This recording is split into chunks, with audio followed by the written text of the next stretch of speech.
مسجد رابعة العدوية بمدينة نصر، حيث يتواجد مناصرو الرئيس محمد مرسي وأيضا الزميل أسامة يوسف.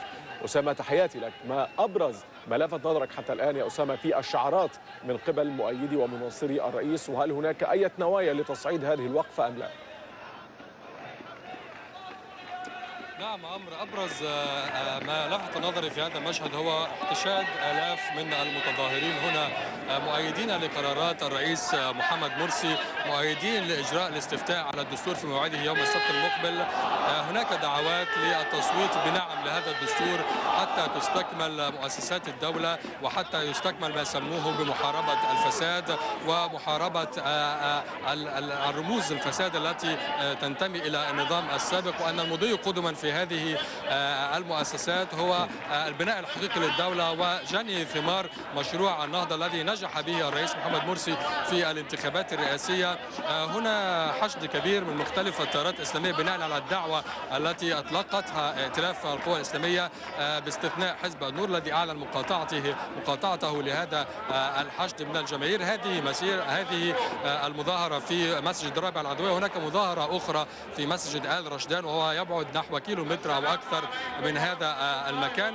ومعنا عمرو أحد المشاركين في هذه المظاهرة ليحدثنا عن سبب مجيئه وعن أهداف هذه المظاهرة. عايز أتعرف بحضرتك. عبد الله مسلم، مدير مدرسة ابتدائية. أستاذ عبد الله، يعني ما الذي أتى بك اليوم؟ ما هي أهم الأهداف؟ أنا جيت النهاردة عشان الشرعية، جيت عشان الرئيس مرسي، جيت علشان نعم للدستور، جيت عشان أثبت للشعب المصري العظيم إن الدكتور محمد مرسي له شعبية عظيمة، له ملايين بتوقف وراه، له ملايين واقفة مع الدكتور محمد مرسي. بالنسبة للمشاركة في الاستفتاء يوم السبت المقبل، موقفكم إيه من المشاركة في الاستفتاء؟ إن شاء الله بإذن الله هنشارك وهندفع الناس مشاركة بنعم علشان استقرار مصر، علشان مصر تستقر، علشان تبني مؤسسات الدولة، علشان نسير الأمام. احنا عايزين نسير الأمام خطوات.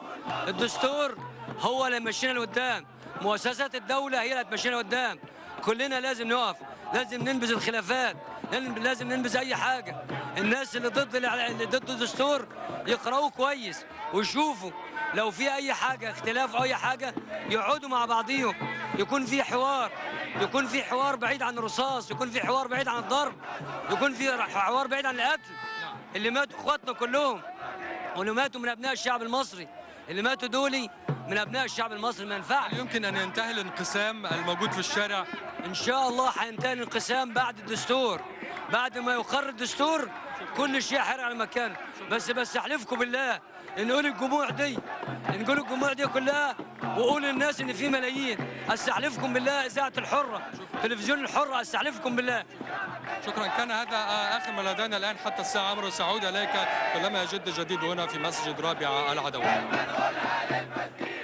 أشكرك أسامة شكرا جزيلا، ونطمئن ضيفك الكريم بأن كل شيء منقول على الهواء ومذاع بالفعل وله مطلق الحرية، هو أو غيره في أن يقول ما يشاء. أتحول إلى محافظة الإسكندرية شمال مصر للحديث ولرؤية الصورة هناك عن قرب من الصحفي الأستاذ طارق حسين. أستاذ طارق، أهلا بك معنا في اليوم على الحرة. كان هناك مسيرتان رئيسيتان للقوى المدنية انطلقتا في 4 عصرا. هل هناك مظاهرات مناهضة أو مسيرات مناهضة لهذه القوى المدنية، وهل صارت الأمور حتى الآن أو تسير على ما يرام؟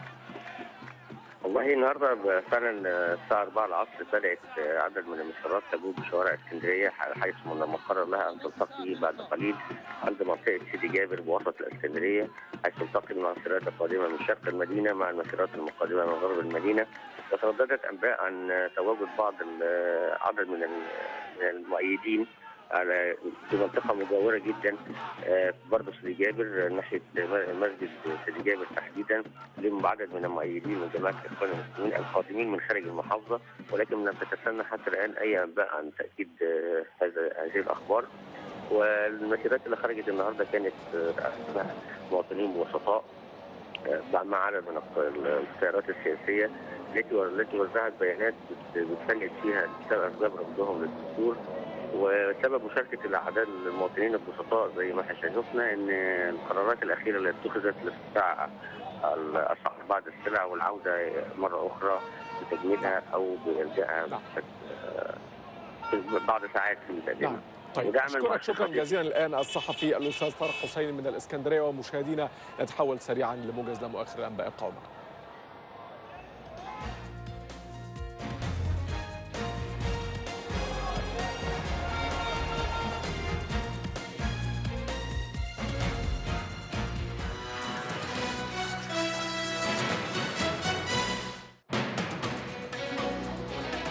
أهلا بكم إلى هذه الجولة السريعة لأبرز عناوين الأخبار. مئات من المصريين يتمكنون من اختراق حاجز حديدي شيدته قوات الأمن بالقرب من قصر الرئاسة من دون وقوع أي اشتباكات مع القوات الأمنية التي عادت للانتشار حول سور القصر الرئاسي. وآلاف من التيار الإسلامي يحتشدون أمام مسجد رابع العدوية بمدينة نصر لإعلان تأييدهم لمرسي، وممثلو القوى الإسلامية يطالبونهم بضبط النفس وعدم الذهاب إلى ساحة القصر الرئاسي. صندوق النقد الدولي يجري محادثات في القاهرة حول تأجيل تقديم قرض بقيمة 4 مليارات و800 مليون دولار حتى الشهر المقبل. ناشطون سوريون يفيدون بمقتل 114 شخصا بنيران القوات النظامية أغلبهم في دمشق وريفها، ولجان التنسيق المحلية تشير إلى تجدد القصف على مناطق في دمشق لا سيما القابون والحجر الأسود. الخارجية الأمريكية تدرج جبهة النصرة السورية الإسلامية المتشددة والتي يشتبه بأن لها صلة بتنظيم القاعدة في قائمتها للمنظمات الإرهابية الأجنبية. وزير الدفاع الأمريكي يقول إن سوريا لم تتخذ أي خطوات جديدة في الأيام الأخيرة تدل على استعدادها لاستخدام السلاح الكيميائي، وذلك استنادا إلى تقارير استخباراتية. وزير الخارجية الإسرائيلي يندد بتجاهل الاتحاد الأوروبي دعوات حركة حماس العلنية للقضاء على إسرائيل، ويتهمه باتباع سياسة معادية لليهود شبيهة بسياسة أواخر الثلاثينيات من القرن الماضي. شكرا، إلى اللقاء.